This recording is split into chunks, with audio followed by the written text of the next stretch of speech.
Got some hot fixes dropping and stuff today, and we got Season 1 just around the corner now. I wanted to go through kind of the timeline of Season 1 releases, because not everything is releasing on the first day of Season 1, and also go through some of the rewards that you'll be able to unlock. So, without further ado, let's just go ahead and jump straight in here. Midnight hotfixes are in on March 5th, just like every day, basically, since the expansion's release. We got more hotfixes today, which means more shit going down. We got some class fixes, some achievement fixes. For classes, we got Druid, Evoker, Monk, Rogue, Shaman, all getting updates to some of the issues they've been having. For dungeons, we got the Den of Narlac getting a fix, and Void Scar Arena. And then we have an event fix here. It looks like with the weekly reset of March 10th, the Legends of Haranir event now has an account-wide lockout, allowing participation once per week rather than what it was, which was once per character, so no longer as farmable as it once was. A little item fix here, some profession enchanting fixes, and then a couple quest fixes as well. And then a user interface fix here. Fixed an issue causing the Adventurer Journal to display an entry for the quest Delves Worldwide Research when the player is not currently eligible for the quest. So there you go. Those fixes should be in, except for that March 10th one, and things should be getting a little bit better in this game. Curios, if you don't know what those are, those little, trinket things that make your Delve companion, which this time around is Miss Sanguinar, just a little bit better. They're the abilities, basically, that drop that you add to her. Well, two of her best abilities have been Porcelain Blade Tip, just the tip, and Mandate of Sacred Death. And it looks like the Porcelain Tip has, in fact, been nerfed, so just be aware of that. Motion Nullitude has also been changed. That one got a little bit of a buff. And Mantle of Stars got a little bit of a nerf here. So Porcelain Tip now is only half as good as it once was, so it might not be the S tier of Curios anymore. Blizzard has been busy making store items, definitely. They dropped a crazy amount of store items, and I mean your decor store. That's right, for all you decor whores out there. A bunch of decor items were dropped on the store the other day, including some carpets, some rugs, some trees, and other things. And evidently, the WoW decor team, or the WoW decor community, yes, there probably is a community of just decor people now, was pretty angry about some of these prices. So, evidently, this tree right here was costing a whopping 750 of your Hearthsteel, whatever you want to call them.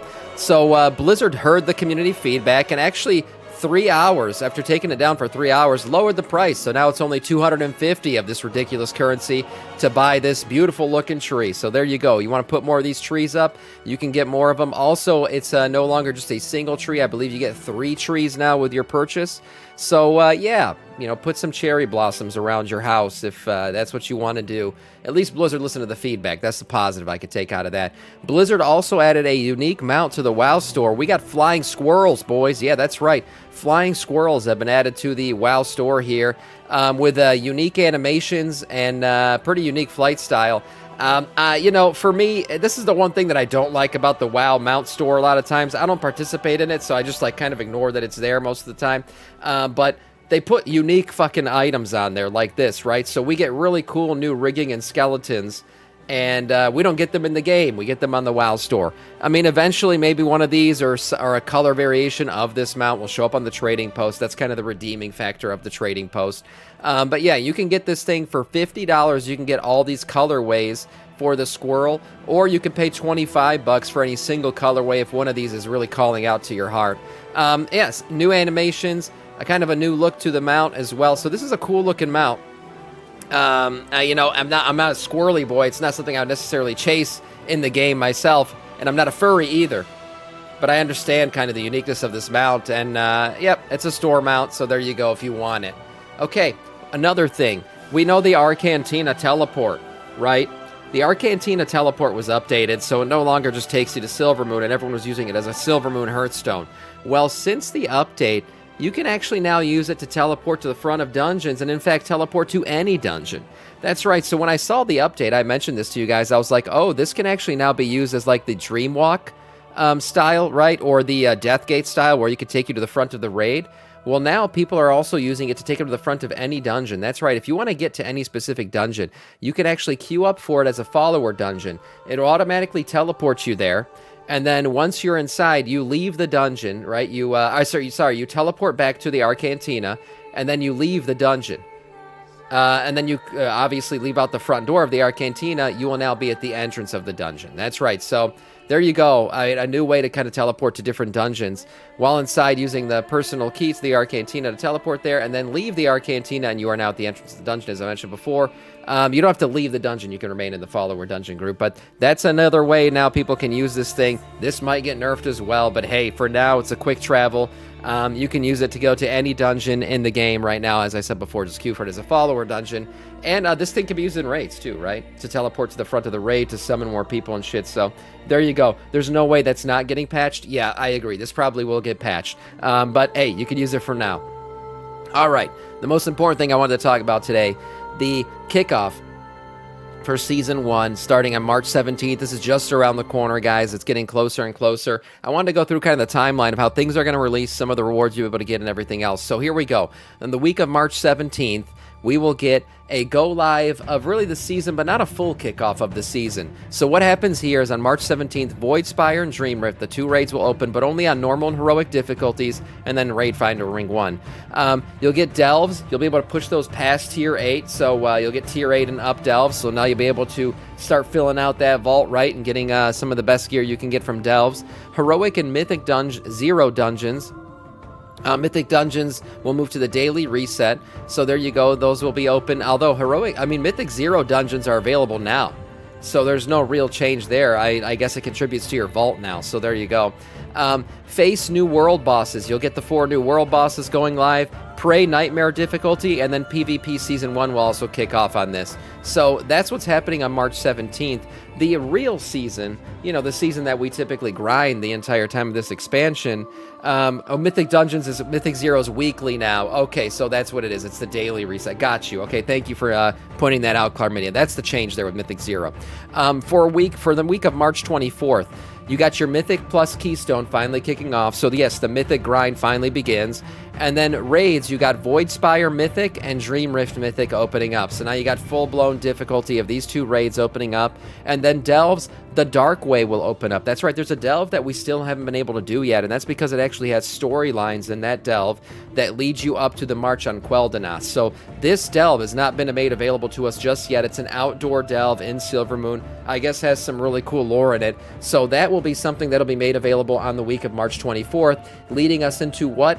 The week of March 31st, which gives us our March on Quel'Danas, normal, heroic, and mythic, all opening at the same time on March 31st, as well as another delve, Perilium Plaza, which is not available yet either, because that one also has storylines in it for what's going on in Silvermoon and the March of Quel'Danas and everything else. Yeah, Greg is pumped for the unveil. Yes, definitely. Greg from accounting, running his delves. It is a thing, no doubt. Yes. And things are things, and things will think themselves. It is a thing, and I think delves have been a great thing added to the game, and it's kind of cool that now delves are being worked into like the seasonal content, right? We got storylines coming out of delves and seasonal delves coming out. So this is cool. 2 new delves opening up on March 24th and March 31st. And then finally, April 7th, the raid March on Quel'Danas opens in Raid Finder and Story Mode as well. So then officially you'll basically have everything open by the time the week of April 7th hits. Now for rewards and everything else, okay, we got Mythic Plus opening up, as I mentioned before.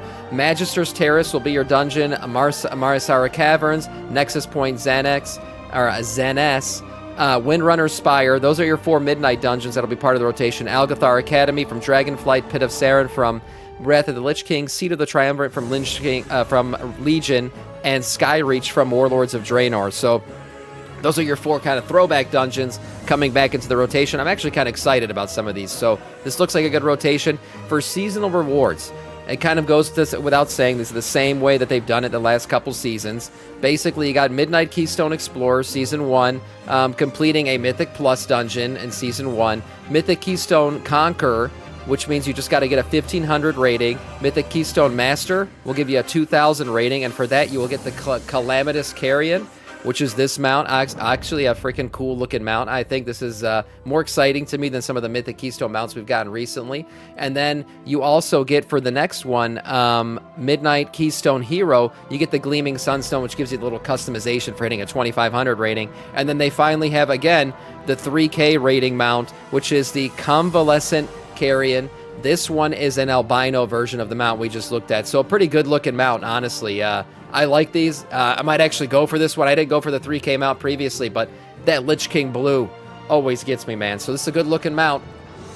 Moving on to what you'll be getting in PvP and raids and everything. So with raid, we got Ashes of Beleren. Yes, a freaking new Ashes of Alar mount. This is for completing the Mythic version of your March on Quel'Danas. So this is a really cool looking mount. I think people will be going for it for quite a while. This will be a repeatable one people want.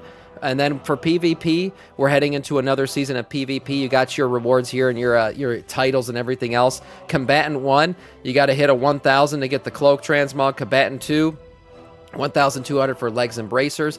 Challenger 1, a 1,400 rating for gloves and boots. Challenger 2, a 1,600 rating for chest and belt. And then you got your rival ones here. Season 1, Rival, 1,800 rating. You'll get your shoulders and helm. And then Rival 2, 1,950 rating. Weapon, illusions. Duelist at 2,100 rating will give you the Prestige Cloak. And then finally, Elite Midnight Season 1, 2,400 rating will give you the Galactic Gladiators Tabard. That's right. Weapon illusions and everything else will be made. Rival 2 feet of strength reward. And then the Bloody Tokens and War Mode gear, those are coming back. Bloody Tokens are now obtainable and can be used to purchase War Mode gear once the season kicks off. For PvP mounts, there's some pretty cool ones actually. So looking right here, obviously you got your Gladiator mount, the Galactic Gladiator Gordrake. Win 50 games as a Gladiator in Midnight and 3v3, and this mount will be yours. This is freaking badass. It's a cool Gladiator mount, I have to admit. Gladiator usually does get really cool mounts. My Gladiator days, I've told you guys this before, they're behind me. I don't think I've done Gladiator since Season 3. Okay, so it's been quite a while now. Season 1 and 2 Gladiator, you're looking at them right now. Yeah, good looking mount. This will be very cool. Probably won't go for it, but definitely worth going for if you want it. And then for Galactic Combat Achievement, right? Getting a 1,000 rating or higher, you can get the Alliance or Horde mounts for PvP. These are the Snap Lizard mounts. So we got the Alliance Snap Lizard mount right here. Pretty cool looking mount. You know, not the best one I've ever seen for these, but still nice looking, worthy of getting, I think. So there you go. You got your red and blue versions of those. Not bad looking at all. And then you got all your titles, right? Your typical titles, Duelist, Rival, Challenger, all that shit. You'll be able to unlock those as well. And then Battleground Blitz Strategist, winning 25 of those. Galactic Warlord. And Midnight PvP Season 1 is a top 0.1% rated Battleground Blitz Ladder. And Galactic Marshal. I kind of like these Galactic titles. And the Midnight PvP Season 1 in a top 1% rated Battleground Blitz Ladder, requiring 50 games. So there you go. That's how those titles will work. Season 1, Penance, Tabards, and Cloaks. You can read about how those work. Kind of the same as they've always worked for everybody out there who's done these before. And then Delves, right? Let's get into the Greg content here. So Delves are kicking off once again. You get your Nemesis boss unlocking with the seasonal content for Delves. And My Shady Nemesis will be granted to you for defeating the Nemesis boss in his lair before the release of the next season of Delves. It's just completing him on his regular difficulty. Lighting the Dark will be given to you. That's the title that you'll get. You'll get the Ominous title for getting this achievement, killing him in a double question mark tier. This is with people. This isn't solo. The solo version of it, Let Me Solo Him achievement, will give you a cool looking mount, the Arcane and Void Construct, which is this boy right here. It's another